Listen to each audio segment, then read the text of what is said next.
Allahumma aftah lana hikmataka ya Allah.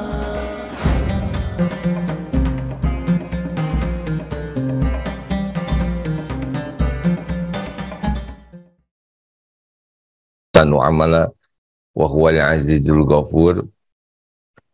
Allahumma salli ala Muhammadin wa ala alihi wa ashabihi ajma'in. Sahabat-sahabat sekalian, mohon maaf link YouTube, link Zoom yang biasanya digunakan ternyata habis masa pakainya, sehingga ada kelalaian kami, sehingga sebagian jamaah yang biasa mengakses mengalami kesulitan. Punten ya. Kenapa akhlak susah berubah padahal umur bertambah? Kita tahu bahwa Rasulullah SAW diutus innama bu'itsu liutammima makarimal akhlak. Sesungguhnya aku diutus ke bumi hanyalah untuk menyempurnakan kemuliaan akhlak. Jadi maaf, kalau ya, kenapa akhlak? Karena bahagia itu ada pada akhlakul karimah. Kemuliaan itu ada pada akhlak, dan keselamatan ada pada akhlak. Rasulullah SAW adalah hamba Allah yang akhlaknya sempurna, dan beliau mengajarkan kesempurnaan akhlak sebagai bukti dari keimanan dan keislaman seseorang. Ayyul mu'minin afdalu, siapa orang yang beriman yang paling utama, yang paling afdal, ahsanuhum khuluqa, orang yang paling mulia akhlaknya. Jadi kalau kita ingin tahu kualitas keimanan seseorang, lihat akhlaknya. Juga keislaman seseorang, makin paham tentang Islam, yang paling paham Islam adalah yang paling mulia akhlaknya, bukan yang paling tahu. Lalu pahala yang terberat adalah pahala akhlakul karimah. Surga tertinggi diberikan kepada yang berakhlak baik. Walaupun ibadahnya standar, tapi kalau akhlaknya mulia, maka digolongkan sebagai ahli saum, ahli tahajud, terbawa oleh kemuliaan akhlaknya. Nah, pertanyaannya, kenapa ada orang yang akhlaknya kurang baik? Oh, itu jarang sholat tapi akhlaknya baik. Bagaimana itu? Nah, tidak termasuk berakhlak baik yang tidak sholat. Karena akhlak baik bukan hanya kepada manusia, bukan hanya kepada makhluk, tapi akhlak yang baik bisa dilihat bagaimana adab kepada penciptanya, kepada Allah yang menciptakannya, yang mengaruniakan rezeki kepadanya setiap saat, yang menutupi aibnya, Allah yang mengetahui segala-galanya. Nah, bagaimana disebut berakhlakul karimah kalau dia tidak berbuat baik kepada yang menciptakan, yang mengurus, yang memberikan segala kepada dirinya? Tentu tidak bisa disebut berakhlak baik bagi orang yang tidak sholat, ya, sebagai muslim. Lalu mengapa orang Islam akhlaknya masih ada yang belum baik seperti kita-kita ini? Intinya adalah dua kelemahan. Yang pertama, lemah ilmu. Jadi kita tidak punya semangat belajar yang bagus, sehingga pengetahuan kita tentang Allah, pengetahuan kita tentang apa yang Allah perintahkan di Al-Quran, pengetahuan tentang apa yang diberikan tauladan oleh Rasulullah SAW, belum paham.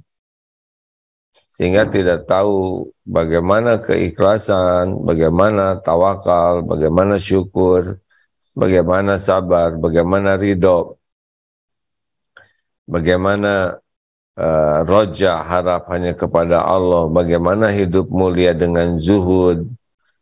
Nah, karena kurang ilmu, maka dia tidak memiliki pengetahuan standar akhlak yang baik.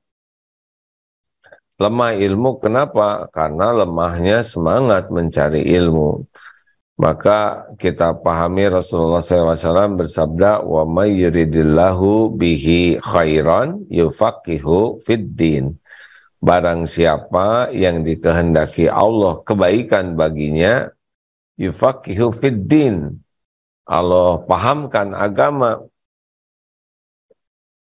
Jadi kalau kita diberi uang, diberi gelar, pangkat, jabatan, kedudukan, popularitas, banyak follower, banyak subscriber dan sebagainya, tapi kalau kita tidak dibuka oleh Allah kemampuan memahami agama, nah sebetulnya tidak ada apa-apanya pemberian dunia itu, karena pemberian dunia, harta, gelar, pangkat, jabatan, kedudukan, popularitas dan sebagainya baru akan memiliki kebaikan kalau kita paham agama sehingga kita menjemputnya dengan niat yang benar, dan kalau sudah bertemu dengan dunia kita manfaatkan dengan cara yang niat dan cara yang benar.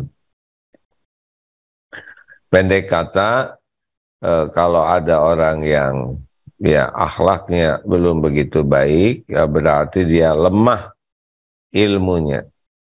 Karena lemah semangat belajar agamanya dengan niat dan cara yang baik. Yang kedua adalah lemah jiwa. Para ulama mengatakan penyebab orang akhlaknya kurang baik adalah lemah jiwa. Lemah jiwa itu bagaimana? A'udzubillahi minasyaitonirrajim. Qad aflaha man zakaha wa qad khaba man dassaha.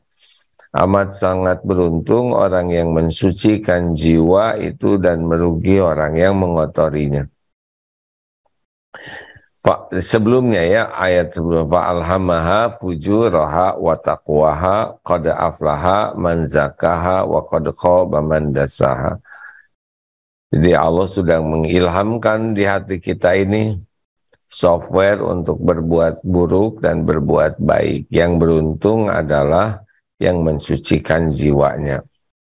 Jadi Bapak Ibu yang baik, walaupun punya pengetahuan ilmu agama banyak, tadi sudah belajar misal, tetapi kalau lemah dalam mujahadah, lemah di dalam kegigihan membersihkan hatinya, membersihkan jiwanya, maka tidak bisa untuk memiliki akhlak baik, karena tidak cukup hanya dengan ilmu, tapi harus dengan mujahadah. Dalilnya surat Al-Ankabut ayat 69 yang sangat sering kita baca.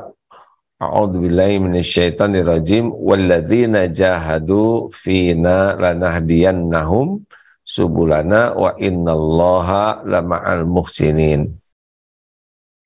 Dan orang-orang yang bersungguh-sungguh walladzina jahadu fina lanahdiyannahum subulana. Maka Allah benar-benar akan menunjukkan jalan-jalannya. Jadi kalau kita sudah dapat ilmu, kita tidak berlatih riadoh dengan sungguh-sungguh mengamalkannya, maka tidak bisa. Semua keutamaan itu harus dengan upaya. Jadi tidak serta-merta dengan tahu kita langsung jadi bisa. Itu namanya ilusi ilmu. Ada orang yang belajar agama dan dengan belajar itu seakan sudah langsung menjadi soleh. Dengan lulusan pesantren langsung merasa soleh. Dengan lulusan sarjana agama langsung merasa sudah beramal. Ini salah. Karena mujahadah, harus ada upaya yang sungguh-sungguh untuk sabar, Makanya hari-hari orang-orang yang berakhlak baik itu adalah hari-hari riyadhah, hari-hari yang terus melatih diri, melatih menjaga pandangan, melatih diri menjaga pendengaran, melatih menjaga lisan, menjaga mengendalikan amarah, mengendalikan syahwat, mengendalikan keinginan, mengendalikan ketamakan. Semuanya hari-hari kita itu adalah hari-hari menambah ilmu dan mempraktekannya, mujahadah. Nah, orang yang lemah jiwa, dia kalah. Kita tahu bahwa Allah itu menciptakan nafsu pada diri kita, ya, bahwa kita ini betul-betul, memang ini software ini sudah ada oleh Allah, diciptakan pada diri kita untuk ujiannya, ya. Nafsu inilah yang mengajak terus kepada keburukan. Kalau kita bisa meraih nafsu yang dirahmati Allah, ini yang membuat kita bisa berakhlak baik. Surat Yusuf ayat 53, A'udzubillahi minasyaitonirrajim, wa ma ubari'un nafsi wa ma ubarri'un nafsi inna nafsa la ammaratun bisu'i illa ma rahimah rabbi. Nah, ini, dan aku tidak membebaskan diriku dari nafsu, ya, dari keburukan. Jadi ngakulah kita nggak mungkin lepas dari nafsu. Inna nafsa la ammaratun bisu'i, sesungguhnya nafsu itu selalu menyuruh kepada keburukan, kecuali nafsu yang dirahmati Allah. Jadi sahabatku sekalian, kita harus menyadari bahwa kendaraan setan itu nafsu, ya. Jadi kita seperti sekarang, mungkin di Indonesia sudah subuh, ya. Mau subuh nafsu tidak mau. Allah menyukai kita tahajud, nafsu tidak mau. Allah menyukai kita ke masjid, nafsu tidak mau. Allah menyukai kita sholat berjamaah, nafsu tidak mau. Allah menyukai kita bersedekah, nafsu tidak mau.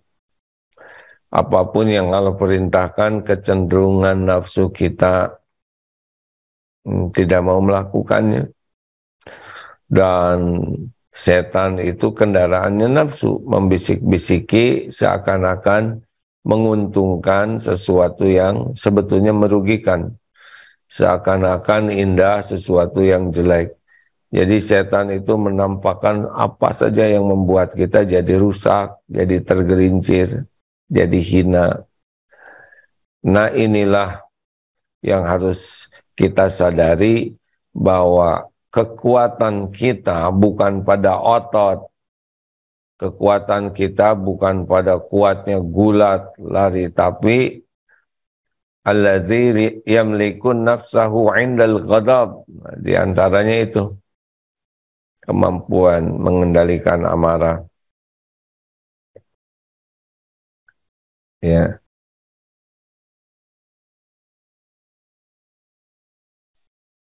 Begitulah kawan-kawan sekalian. AA memang agak kesulitan bisa menyempurnakan sampai tuntas ini, mohon maaf karena ini di masjid sedang menunggu qomat, jadi mudah-mudahan walaupun seperti ini tetap ada hikmahnya. Jadi rekan-rekan sekalian, mari kita terus tambah ilmu kita, ya, jangan sampai bertambah hari tidak bertambah ilmu. Jangan sampai waktu kita tidak jadi ilmu. Dan yang kedua, mari kita terus menjadikan hari-hari kita adalah hari-hari riyadhah dengan sungguh-sungguh. Karena memang itulah yang syariatnya membuat kita akan menjadi baik akhlaknya. Terima kasih sahabatku yang baik. Semoga Allah mengaruniakan kepada kita akhlak yang baik. Allahumma ati nufusana taqwaha wa zakiha anta khairu man zakaha anta maulaha wa anta waliyuha wa maulaha.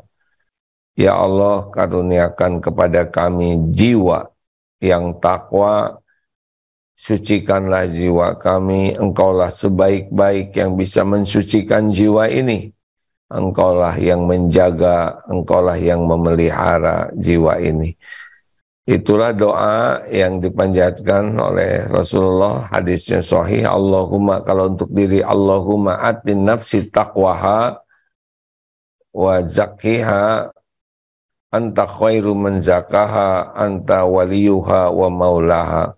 Allahumma inni a'udzubika min munkaratil akhlaq wal a'mal wal ahwa'i wal adwa. Ya Allah, kami berlindung kepadamu dari akhlak yang mungkar, dari hawa nafsu, dari amal yang buruk, dari hawa nafsu yang buruk, dan dari penyakit. Mudah-mudahan Allah melindungi kita dari akhlak yang buruk. Terima kasih sahabatku sekalian, mintalah terus kepada Allah. Oh, dan jangan lupa, tempat terbaik untuk melatih akhlak adalah di rumah. Ingat baik-baik ya. Tempat terbaik untuk melatih akhlak kita yang paling utama adalah di rumah. Karena ada yang di depan orang baik, tetapi kepada keluarganya kurang baik. Padahal keluargalah yang paling berhak mendapatkan akhlak terbaik kita. Itu yang didapat dari ungkapan para ulama dalam upaya kita memperbaiki akhlak. Teruslah meminta kepada Allah, karena tidak ada yang bisa menunjukinya selain Allah. Allahumma hdini li ahsani akhlak, la yahdi li ahsaniha illa anta. Ya Allah, tunjukkan kepadaku akhlak yang baik, karena tidak ada yang dapat menunjukinya selain engkau. Wasrif anni sayyaha, la yasrifu anni sayyaha illa anta. Dan palingkan dariku akhlak yang buruk, karena tidak ada yang dapat memalingkannya selain engkau. Semoga permintaan yang tulus dikabulkan Allah, sehingga akhlak kita jadi lebih baik. Terima kasih sahabatku sekalian. Mohon maaf. Subhanakallahumma bihamdik asyhadu alla ilaha illa anta astaghfiruka wa atubu ilaik. Assalamualaikum warahmatullahi wabarakatuh. Maaf ini ya.